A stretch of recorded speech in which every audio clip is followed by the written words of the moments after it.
या खुदा माफ़ कर पांजो एहसान कर।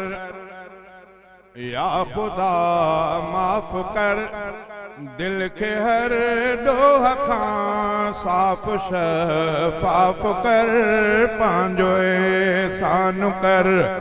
या खुदा माफ़ कर दिल के हर डोह खां साफ़ शफ़ाफ़ कर पांजो एहसान कर। डोह एदा थिया गण खां भी अणगणिया अहिड़ा कम मूं खां थिया तोखे जे अणवणिया। मेट हर हिक ख़ता मन सफ़ा साफ़ कर। मेट हर हिक ख़ता मन सफ़ा साफ़ कर। दिल के हर डोह खां साफ़ शफ़ाफ़ कर पांजो एहसान कर। या खुदा माफ़ कर दिल के हर डोह खां साफ़ शफ़ाफ़ कर पांजो एहसान कर। ख्वाहिशुनि थे छिकियो तरफ़ शैतान जे भुलिजी पियुम कढ लॻी नफ़्स नादान जे। ख्वाहिशुनि थे छिकियो तरफ़ शैतान जे भुलिजी पियुम कढ लॻी नफ़्स नादान जे। कर करम ख़ास को मूं ते लहाफ़ कर।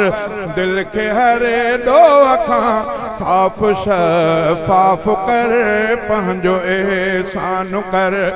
तो कुशादी ॿुधा तुंहिंजी रहमत धणी घुर्ज तुंहिंजी इनायत संदी आ घणी। तो कुशादी ॿुधा तुंहिंजी रहमत धणी घुर्ज तुंहिंजी इनायत संदी आ घणी। फेर कर फज़ल जो कीन इंसाफ़ कर। दिल के हर डोह खां साफ़ शफ़ाफ़ कर पंहिंजो एहसान कर। या खुदा माफ़ कर दिल के हर डोह खां साफ़ शफ़ाफ़ कर पंहिंजो एहसान कर। ॾाढो कमज़ोर मां तुंहिंजो मालिक बंदो आहियां रोई ॾकी अर्ज़ तोखे कंदो। आहियां रोई ॾकी अर्ज़ तोखे कंदो। मूं कंदो ज़ख जी रब दूर तूं बाफ़ कर। दिल के हर डोह खां साफ़ शफ़ाफ़ कर पंहिंजो एहसान कर। या खुदा माफ़ कर दिल के हर डोह खां साफ़ शफ़ाफ़ कर पंहिंजो एहसान कर। नेक ऐं हर चङे कम जी तौफ़ीक़ ॾे तोखे अशफ़ाक़ ही सुंदड़ो थो सॾे।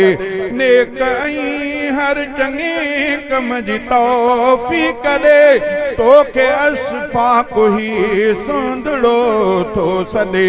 नेक थियां दर गुनाहनि जा सभु आफ़ कर। दिल के हर डोह खां साफ़ शफ़ाफ़ कर पंहिंजो एहसान कर। या खुदा माफ़ कर दिल के हर डोह खां साफ़ शफ़ाफ़ कर पंहिंजो एहसान कर।